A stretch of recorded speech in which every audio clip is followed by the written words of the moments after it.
ঢাকা চট্টগ্রাম মহাসড়কে চালু হয়েছে কৃত্রিম বুদ্ধিমত্তা বা এআই প্রযুক্তি নির্ভর অটো ফাইন সিস্টেম।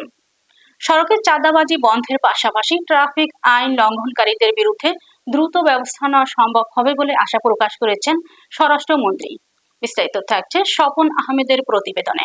মঙ্গলবার দুপুরে সোনারগাঁয়ের মেঘনাঘাট এলাকায় নতুন এই প্রযুক্তির উদ্বোধন শেষে স্বরাষ্ট্রমন্ত্রী এসব কথা বলেন। তিনি জানান, এআই প্রযুক্তির অটো ফাইন সিস্টেমের মাধ্যমে ঢাকা চট্টগ্রাম মহাসড়কে নির্ধারিত গতিসীমা অতিক্রম, অবৈধ পার্কিং, থ্রি হুইলার চলাচল, উল্টো পথে গাড়ি চালানো সহ বিভিন্ন ট্রাফিক আইন লঙ্ঘনের ঘটনা শনাক্ত করে তাৎক্ষণিক ব্যবস্থা নেওয়া সম্ভব হবে। সড়কের নিরাপত্তা নিশ্চিত করতে ঢাকা চট্টগ্রাম মহাসড়কে আধুনিক এআই প্রযুক্তি নির্ভর অটো ফাইন সিস্টেম চালু করা হয়েছে। এর আওতায় নারায়ণগঞ্জের সাইনবোর্ড থেকে চট্টগ্রাম সিটি গেট পর্যন্ত প্রায় 250 কিলোমিটার এলাকায় গুরুত্বপূর্ণ স্থানগুলোতে 1427টি এআই ক্যামেরা স্থাপন করা হয়েছে। উদ্বোধনী অনুষ্ঠানে উপস্থিত ছিলেন হাইওয়ে পুলিশের অতিরিক্ত আইজি ফারুক আহমেদ, সংসদ সদস্য শামসুর রহমান শিমুল বিশ্বাস, সংসদ সদস্য আজহারুল ইসলাম মান্নান, সিনিয়র সচিব মঞ্জুর মোর্শেদ সহ আরো অনেকে।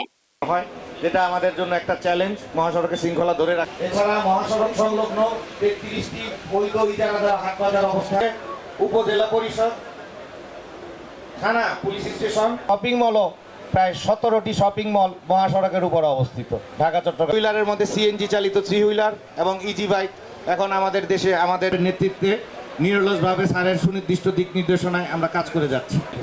যেহেতু এটা অর্থনৈতিক লাইফলাইন, সেখানে আমাদের রাত দিন পুলিশ। মহাসড়কে আমাদের হাইওয়ে ইউনিট 11টি ইউনিট আছে।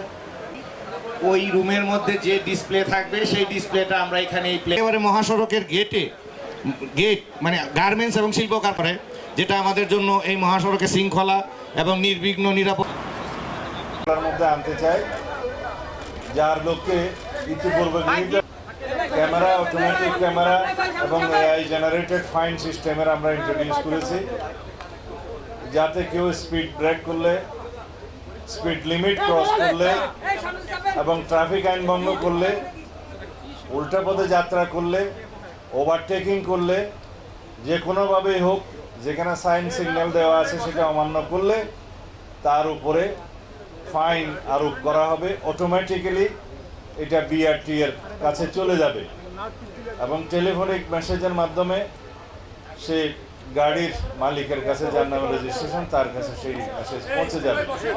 ইচ্ছা করলে মোবাইল সিস্টেমে, মনিটরি মোবাইল ফিনান্সিয়াল সিস্টেমের মাধ্যমে গাড়ির মালিক সেই ফাইন আদায় করতে পারবেন।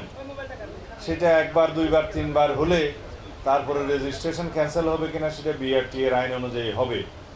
আমরা আশা করি এই বিষয়ে জনসচেতনতা আরও বেশি বৃদ্ধির লক্ষ্যে হাইওয়ে পুলিশ এবং বাংলাদেশ পুলিশ পত্রিকার মাধ্যমে, সোশ্যাল সামাজিক যোগাযোগ মিডিয়াতে এবং বিভিন্ন মাধ্যমে সেটা আরও বেশি প্রচারণা দেবেন, যাতে জনগণ জানতে পারে, সচেতন হয়।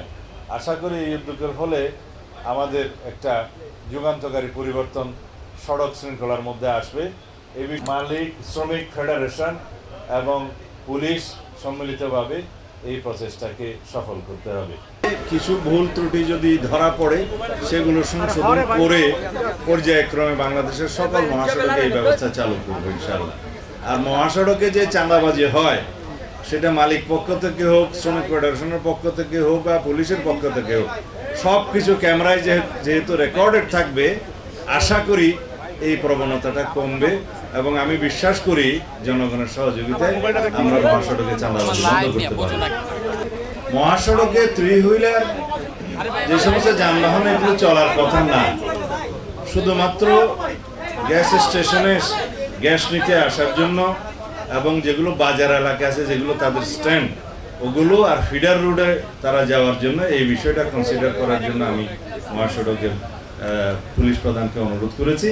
এগুলো আমরা একটা শৃঙ্খলা নিয়ে আসো, তবে কোনো অবস্থাতে মহাসড়কে নন মোটরাইজ এনি ভেহিক্যাল অথবা থ্রি হুইলারগুলো মহাসড়কে চলতে দেয়া ঠিক নয়, সেটা আমরা মেনটেন করব।